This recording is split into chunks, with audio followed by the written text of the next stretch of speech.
xool awra day wàññi leeru bët xool awra day wàññi leeru bët am na benn mag mu ne ci réew mi defe naa am na juróom-ñaar fukki at wala juróom-ñett fukk maam Ablaye Wade amul 80 seetal bu yoree discours du sol lonet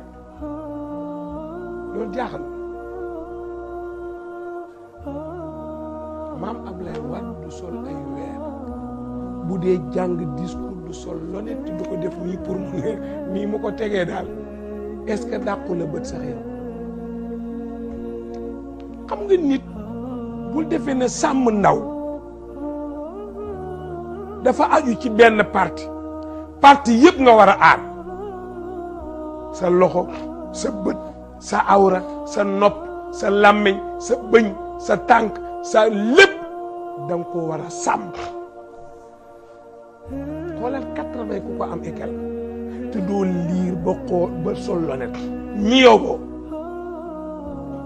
man maa ngi nii bu làmp bi lëndëmi xaw leerul loolu du ma gis tey de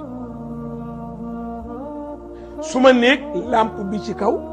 ak làmp bu ndaw bi ak beneen làmp bu tiim lal bi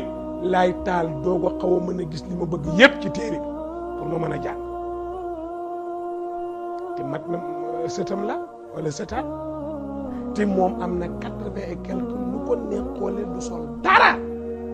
sàmm sa bët la ah ñun gannaaw ñu ngoog rek xool rek xulli rek foofu nag laa koy kale yaa xam kataraag yi yëpp néew ma moo koy joxe de te Yonente bi noonu na xool awra day wàññi leer même jaxasoog jigéen bu bari day wàññi leer